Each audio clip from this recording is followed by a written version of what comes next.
ശബരിമല സ്വർണ്ണക്കൊള്ളക്കേസ് നിർണായക വഴിത്തിരിവിൽ എത്തി നിൽക്കുകയാണ്. തന്ത്രി കണ്ഠർ രാജീവരെ മുൾമുനയിൽ നിർത്തുന്നതാണ് എ പത്മകുമാറിന്റെ മൊഴി.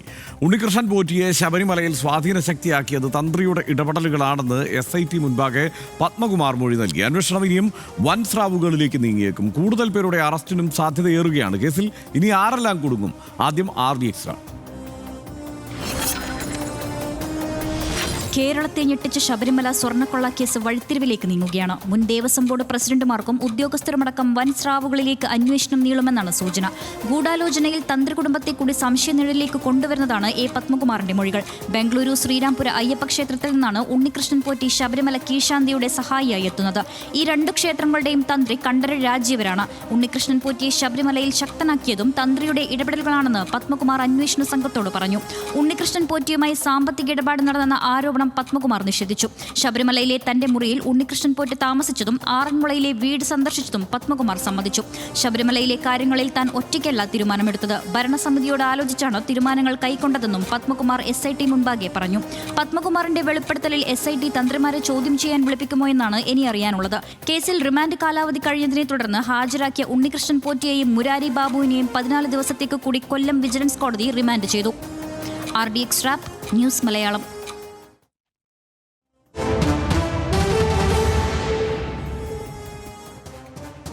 ഉണ്ണികൃഷ്ണൻ പോറ്റിയെ ശബരിമലയിൽ എത്തിച്ചതും തനിക്ക് പരിചയപ്പെടുത്തിയതും രാജീവർ ആണ് എന്നാണ് വെളിപ്പെടുത്തൽ. സ്വർണ്ണപ്പാളികൾ ചെന്നൈയിലേക്ക് കൊടുത്തുവിടാൻ അനുമതി നൽകിയത് തന്ത്രിമാരാണ്. ഉണ്ണികൃഷ്ണൻ പോറ്റിക്ക് തന്ത്രി എല്ലാ കാര്യങ്ങളിലും സ്വാധീനമുണ്ടാക്കി കൊടുത്തു. തന്ത്രിയുടെ നിയന്ത്രണത്തിലാണ് സന്നിധാനമെന്നും പത്മകുമാറിന്റെ മൊഴിയുണ്ട്. തന്ത്രി കണ്ഠർ രാജീവരെ ചോദ്യം ചെയ്യാൻ വിളിപ്പിക്കാനുള്ള സാധ്യതയേറി. തന്ത്രിയെ ചോദ്യം ചെയ്താൽ കൂടുതൽ ഉന്നതരിലേക്ക് എത്താമെന്നുമാണ് SITയുടെ നിഗമനം. ശബരിമല ശ്രീകോവിലിൽ നിന്ന് എടുത്തുമാറ്റിയത് നിലവിൽ പുറത്തെറിഞ്ഞ ഉരുപ്പടികൾ മാത്രമാണ്. ഇളക്കിയത് കട്ടിളയും വാതിലും ദ്വാരപാലക പാളികളും തൂണുകളിലെ പാളികളും ആണ്.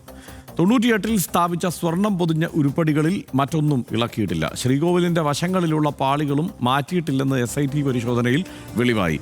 സന്നിധാനത്ത് പ്രത്യേക അന്വേഷണ സംഘം പരിശോധന നടത്തിയത് ഈ മാസം 17-നാണ്. ശാസ്ത്രീയ പരിശോധനാ ഫലം സീൽ ചെയ്ത കവറിൽ കോടതിക്ക് കൈമാറും. അന്വേഷണ സംഘത്തിന് ഹൈക്കോടതി അനുവദിച്ച 6 ആഴ്ച സമയപരിധി ഇന്ന് അവസാനിക്കും. ഡിസംബർ 3-ന് ഹൈക്കോടതി കേസ് പരിഗണിക്കും. അടുത്ത ഇടക്കാല റിപ്പോർട്ട് നിർണായകമാണ്. ശബരിമല നടത്തിയ തെളിവെടുപ്പ് സംബന്ധിച്ച റിപ്പോർട്ട് കോടതിയിൽ സമർപ്പിക്കും. SIT ഇതിനകം ഹൈക്കോടതിയിൽ കൈമാറിയത് 2 ഇടക്കാല റിപ്പോർട്ടുകളാണ്. CPIM പത്തനംതിട്ട ജില്ലാ കമ്മിറ്റി അംഗം എ പത്മകുമാറിനെതിരെ സംഘടനാ തലത്തിൽ നടപടിയുണ്ടാകുമെന്നുള്ള വാർത്തകൾ പുറത്തുവരുന്നു. SIT കോടതിയിൽ കുറ്റപത്രം സമർപ്പിച്ച ശേഷം അച്ചടക്ക നടപടിയെടുക്കാനാണ് സാധ്യത. തിടുക്കപ്പെട്ട് നടപടിയെടുത്താൽ തദ്ദേശ തെരഞ്ഞെടുപ്പിൽ തിരിച്ചടിയാകും എന്നാണ് CPIMന്റെ വിലയിരുത്തൽ. പത്മകുമാറിനെ തള്ളിപ്പറഞ്ഞ് കീഴ്ഘടകങ്ങൾ രംഗത്തെത്തിയിട്ടുണ്ട്. വിഷയം വലിയ ചർച്ചയാക്കിയിട്ടുണ്ട് പ്രതിപക്ഷം. ഇതാണ് ഇപ്പോൾ ഇതുമായി ബന്ധപ്പെട്ടുള്ള സ്ഥിതി. സനീഷ്, ഇതിൽ ഏറ്റവും പ്രധാനപ്പെട്ട കാര്യം എന്ന് പറയുന്നത്, ഇതുവരെ മൊഴികളുടെ അടിസ്ഥാനത്തിലാണ് അന്വേഷണ സംഘം മുന്നോട്ട് പോയിക്കൊണ്ടിരുന്നത്, അറസ്റ്റുകൾ രേഖപ്പെടുത്തിക്കൊണ്ടിരുന്നത്. അതുമായി ബന്ധപ്പെട്ട് ഈ മൊഴികളിൽ വന്ന ആളുകൾക്ക് എന്ത് തരത്തിലുള്ള ബന്ധമാണ് ഈ സ്വർണം കടത്തുമായി ബന്ധപ്പെട്ടുള്ളത് എന്നത് തിരിച്ചറിഞ്ഞ് ആ ആളുകളെ അറസ്റ്റ് ചെയ്യുന്ന സമീപനമാണ് സ്വീകരിച്ചിട്ടുള്ളത്.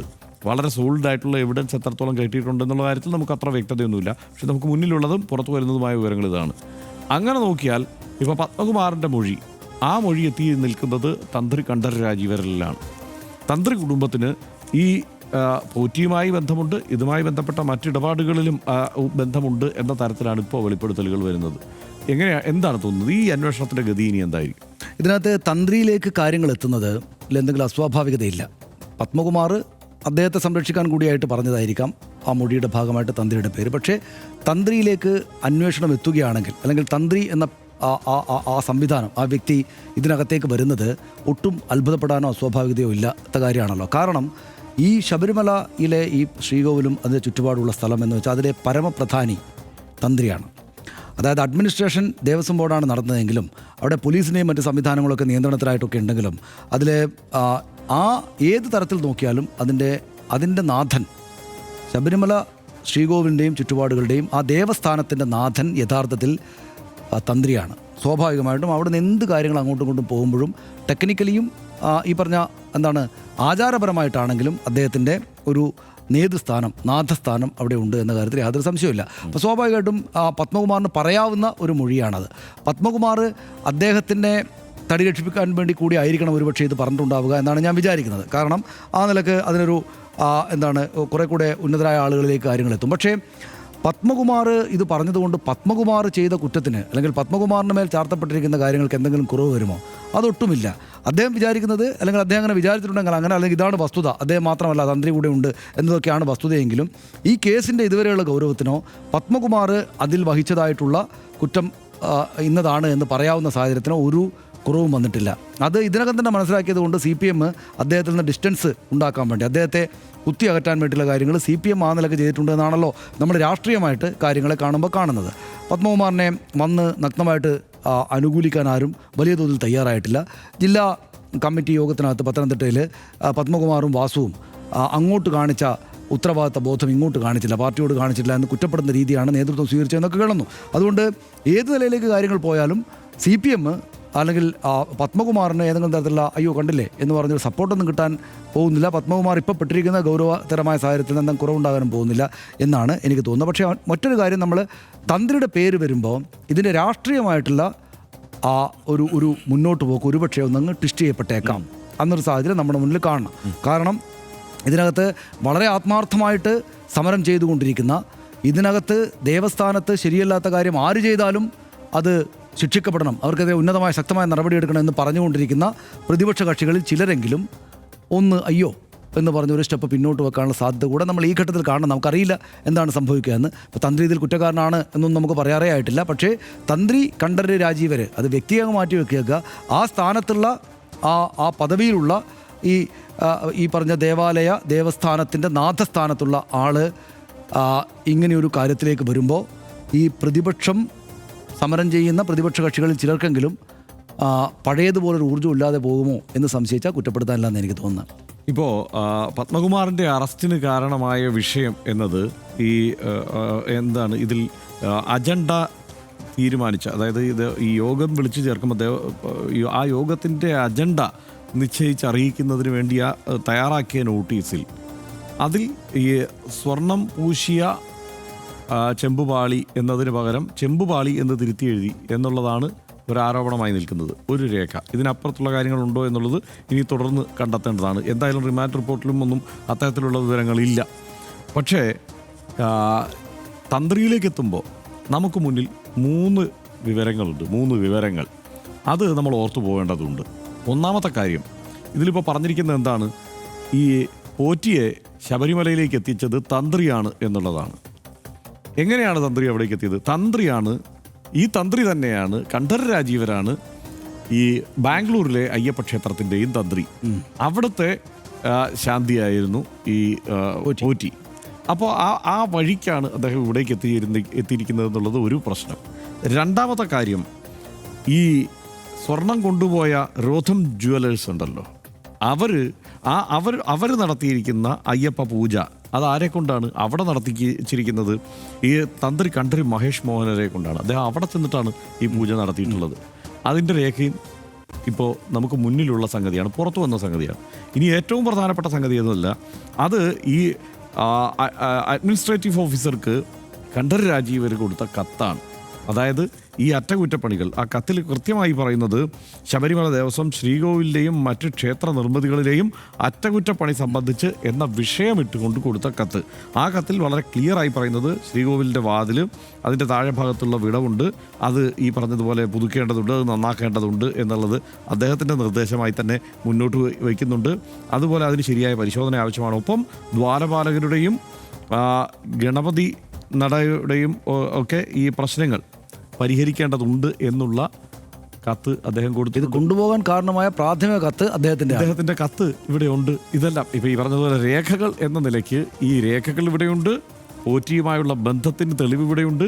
പോറ്റിയുമായി ചെറിയ ബന്ധമല്ല, പോറ്റിയുമായി മാത്രമല്ല, പോറ്റി സ്വർണം ഏൽപ്പിച്ച ജുവലറിയുമായി അടുത്ത ബന്ധമുണ്ട് എന്നതിനും തെളിവുണ്ട്. അപ്പോൾ ഒറ്റയടിക്ക് ഒഴിഞ്ഞു മാറാൻ കഴിയില്ല. ഇതൊക്കെ എന്നോട് ഈ ഉദ്യോഗസ്ഥർ ആവശ്യപ്പെട്ടതുകൊണ്ട് ഞാനിങ്ങനെ അങ്ങ് എഴുതി കൊടുത്തതാണ് എന്നൊന്നും പറഞ്ഞ് തന്ത്രിക്ക് ഒഴിവാകാൻ പറ്റില്ല. കാരണം നമുക്കറിയാം, അപ്പം ഞാൻ 3 തവണ ശബരിമലയിൽ പോയിട്ടുണ്ട്, റിപ്പോർട്ടറായിട്ടും പോയിട്ടുണ്ട്. ശബരിമലയിൽ അവിടെ റിപ്പോർട്ട് ചെയ്യാനായിട്ട് ശബരിമലയിൽ പോയി തങ്ങിയിട്ടുണ്ട്. നമുക്കറിയാമല്ലോ, അവിടെ തന്ത്രിയാണ് ഏറ്റവും പ്രധാനി. തന്ത്രിയാണ്. ഇപ്പോൾ ദൈവസമാനനെ ദേവസമാനനിലേക്ക് എത്തും എന്ന് പത്മകുമാർ പറഞ്ഞപ്പോൾ അയാൾ നിർദ്ദേശപ്രകാരമാണ് എന്നുള്ളത് പറഞ്ഞപ്പോൾ എന്നാൽ പിന്നെ മന്ത്രിയായിരിക്കും എന്നുള്ള ഒറ്റ നിഗമനത്തിലേക്ക് കേരളത്തിലെ മാധ്യമങ്ങൾ എത്തി. അല്ല, അതായത് ശബരിമലയിൽ മന്ത്രിയല്ല, തന്ത്രിയാണ് ആള്. അതായത് തന്ത്രി ആരാണ്? തന്ത്രി എപ്പോഴും അത് ആവർത്തിച്ച് അവർ പറയുന്നത് എന്താണ്? തന്ത്രിക്കാണ് ദേവസമാനം എന്ന പദവി തന്നെയുണ്ട്. ആ രീതിയിൽ തന്നെയാണ് ആ സന്നിധാനത്ത് അവർ പരിഗണിക്കപ്പെടുക. അവസാന വാക്ക് തന്ത്രിയുടേതാണ്.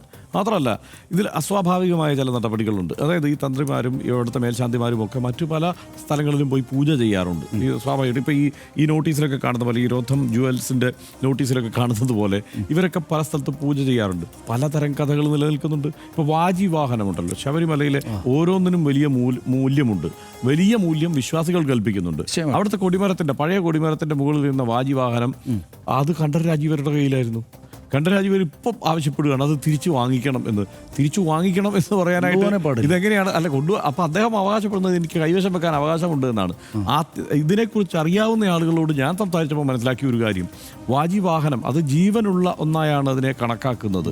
അപ്പോൾ ആ ഒരു കുതിര രൂപമാണ്. അപ്പം ജീവനുള്ള അത് മാറ്റുമ്പോൾ തന്നെ അത് ജഡമായി മാറിക്കഴിഞ്ഞു. അതിരിക്കേണ്ടുന്ന സ്ഥാനത്ത് ഇങ്ങോട്ട് മാറ്റിയാൽ അതിനെ പിന്നീട് കൊണ്ടുപോയി പൂജ നടത്തുന്ന സാഹചര്യം ഉണ്ടായിട്ടുണ്ടോ എന്നുള്ളത് അന്വേഷിക്കണം എന്ന് ഈ വിശ്വാസികളായ ഇതേക്കുറിച്ച് ആഴത്തിൽ ധാരണയുള്ള ആളുകൾ തന്നെ ഞാൻ വ്യക്തിപരമായി സംസാരിക്കുമ്പോൾ അവർ പറഞ്ഞിട്ടുണ്ട് അതൊക്കെ അന്വേഷിക്കേണ്ട സംഗതിയാണ്. വിശ്വാസികൾ ആശങ്കപ്പെടേണ്ട വിഷയങ്ങളാണ് ഇതൊക്കെ. യഥാർത്ഥ വിശ്വാസികളെ സംബന്ധിച്ചിടത്തോളം ആശങ്ക ഉണ്ടാവേണ്ട വിഷയങ്ങൾ, അന്വേഷണ വിധേയമാവേണ്ട വിഷയങ്ങളാണ്. അത്തരം വിഷയങ്ങളിൽ നിന്നെല്ലാം മാറിയിട്ട് വേറെ അല്ലാത്ത രാഷ്ട്രീയ താല്പര്യത്തോടെയുള്ള വിഷയങ്ങളിലേക്ക് പോകുന്നു എന്നുള്ള പ്രശ്നം ശബരിമലയിൽ നിലനിൽക്കുന്നുണ്ട്. വിശ്വാസിയെ സംബന്ധിച്ചിടത്തോളം ഇത് എന്തിനാണ് ഉപയോഗിച്ചത്? ഇത് തന്ത്രി കണ്ഠരര് രാജീവർ ഈ വാജി വാഹനം കയ്യിൽ വെച്ചുകൊണ്ട് എന്താണ് ചെയ്തത്? എന്താണ് പുള്ളി വെറുതെ ഇത് കാഴ്ചയ്ക്കൊരു, അതായത് ആ നിലയ്ക്ക് മൂല്യമില്ലാത്ത ഒരു ജഡമായി മാറിക്കഴിഞ്ഞ ഒന്നിനെ ഈ ക്യൂരിയോസ് ഒക്കെ വെക്കുന്ന പോലെ എവിടെയെങ്കിലും വെക്കാൻ കൊണ്ടുപോയി വെച്ചതാണോ? അതോ ഇത് കൊണ്ടുപോയി വല്ല പൂജയും നടത്തി? ഇതിനകത്ത് വർഷം അന്വേഷിക്കണമല്ലോ. പറഞ്ഞു കേട്ടിടത്തോളം, അതായത് ഇത് സംബന്ധിച്ച് ഒന്നുമില്ലെങ്കിൽ ആശയവ്യക്തത ഉണ്ടാക്കണം അദ്ദേഹം, അല്ലേ? അതായത് ഇത് എന്തിനെടുത്തു, എന്താണ് കാര്യം? ഇത് അതായത് ശബരിമലയിൽ ഇത്രയും വലിയ പ്രശ്നങ്ങൾ ഉണ്ടായപ്പോൾ ഇങ്ങനെ അന്വേഷണങ്ങൾ പോകുമ്പോൾ പോലും അദ്ദേഹത്തിൻ്റെ വേർഷൻ എന്താണ്, ആ ദേവസ്ഥാനത്തിൻ്റെ അധിപതിയായിരിക്കുന്ന അദ്ദേഹത്തിൻ്റെ വേർഷൻ എന്താണെന്ന് അദ്ദേഹം വന്ന് പറയാൻ തയ്യാറായിട്ടില്ല. ഇപ്പോൾ സ്വാഭാവികമായിട്ട് ഇങ്ങനെ പറയുകയാണെങ്കിൽ പോലീസ് അല്ല അന്വേഷണ സംഘം അദ്ദേഹത്തോടു കൂടെ കാര്യങ്ങൾ ചോദിക്കേണ്ടി വരും, ഈ കാര്യങ്ങൾക്കെല്ലാം മറുപടി കൊടുക്കേണ്ടി വരും, അല്ലേ? അതെ, തീർച്ചയായും. അത് മാത്രമല്ല, ഇതിനകത്ത് അങ്ങനെ ഇപ്പോൾ മനുഷ്യ സഹജമായ എല്ലാ പ്രശ്നങ്ങളിലും ചെന്ന് പെട്ടേക്കാം തന്ത്രിയും എന്ന് മനസ്സിലാക്കി വേണം നമ്മൾ ഈ വിഷയത്തെ. ഉദാഹരണമുണ്ട്. തന്ത്രി കണ്ഠരര് മോഹനര് ഒരു തവണ ഇവിടെ എന്താണ് വനിതാ ഗുണ്ടയായ ശോഭാ അദ്ദേഹത്തെ കണ്ടെത്തുന്നത്. എത്ര വലിയ വാർത്തയായിരുന്നു. അതെ, കേരളത്തിൽ ഇങ്ങനെ തിളച്ചു നിന്ന വാർത്തയാണ്. ഇപ്പൊ ആളുകൾ അത് മറന്നുപോയിട്ടുണ്ടാകും. പക്ഷേ നമ്മൾ വളരെ സജീവമായി മാധ്യമപ്രവർത്തനത്തിൽ നിൽക്കുമ്പോൾ തന്നെ നമ്മൾ കൈകാര്യം ചെയ്ത വാർത്തയായതുകൊണ്ട് അതിപ്പോ എല്ലാ വിഷ്വൽസും ഉണ്ടാവും. അതെ, എല്ലാ വിഷ്വൽസും ഈ മാധ്യമങ്ങളിലൊക്കെ ആ കാലത്ത് പ്രവർത്തിച്ച എല്ലാ മാധ്യമങ്ങളും ഏഷ്യാനെറ്റിന്റെ ഫയലിൽ പ്രത്യേകിച്ച് ഉണ്ടാവും. പക്ഷെ അതൊന്നും ഈ വാർത്തയുമായി ബന്ധപ്പെട്ട് ഇതുവരെ ശബരിമലയിൽ ഇങ്ങനെ ഒരു വിഷയം നിൽക്കുമ്പോഴും തന്ത്രിയിലേക്ക് കാര്യങ്ങൾ എത്തുമ്പോഴും ഈ വിഷ്വലും വാർത്തയും നമ്മൾ ഓർക്കുന്നോ കാണുന്നോ ഇല്ല എന്നുള്ള ഒരു പ്രശ്നമുണ്ട്. ഇതിനകത്ത് ആദ്യഘട്ടത്തിലെങ്കിലും പത്മകുമാർ ചിരിച്ച ചിരിയുടെ ഒരു ആത്മവിശ്വാസമൊക്കെ പ്രകടിപ്പിച്ചതിന്റെ കാരണങ്ങളിൽ ഒന്ന് ഇതായിരിക്കും എന്നാണ് എനിക്ക് തോന്നുന്നത്. അതായത് ഇപ്പോൾ മന്ത്രിയിലേക്കാണ് കാര്യങ്ങൾ എത്തുന്നതെങ്കിൽ ഇത് കുറെ കൂടെ ഗൗരവതരമായിട്ടുള്ള സാഹചര്യങ്ങളിലേക്ക് പോകും. പക്ഷേ തന്ത്രിയിലേക്ക് എത്തുകയാണെങ്കിൽ പത്മകുമാർ അതിനകത്തൊരു ഗ്യാരണ്ടി പക്ഷെ അതിനകത്ത് ഒരു കാര്യമുള്ളത് ഇത് അതവിടുന്ന് പോകുന്ന എന്ത് കാര്യത്തിലും ഹർഷ ഒരു 5 പൈസ തുട്ട് അവിടെ വീഴുകയാണെങ്കിൽ അതിന് പുറത്തുള്ള 5 പൈസയുടെ തുട്ടിൻ്റെ വാല്യൂ അല്ല അതിനുള്ളത്. അതായത് അവിടെ ഉള്ളതിന് അതിൻ്റെ സ്വർണത്തിൻ്റെയോ വെള്ളിയുടെയോ മൂല്യം മാത്രമല്ല, അതിനകത്തേക്ക് ജനലക്ഷങ്ങൾ, എത്ര ലക്ഷം പേരാണ് ഈ ചുരുങ്ങിയ ദിവസത്തിനെത്തിയത്. അപ്പം ഭക്തർ അവരുടെ ജീവിതത്തിലെ ഏറ്റവും പ്രധാനപ്പെട്ട കാര്യമായിട്ട് കാണുന്ന ആ ദേവസ്ഥാനത്തിൻ്റെ മൂല്യം കൂടെ ചേർന്നാണ്. അതാര് കൊണ്ടുപോയാലും, രാഷ്ട്രീയക്കാർ കൊണ്ടുപോയാലും അതെ, തന്ത്രി കൊണ്ടുപോയാലും അതെ.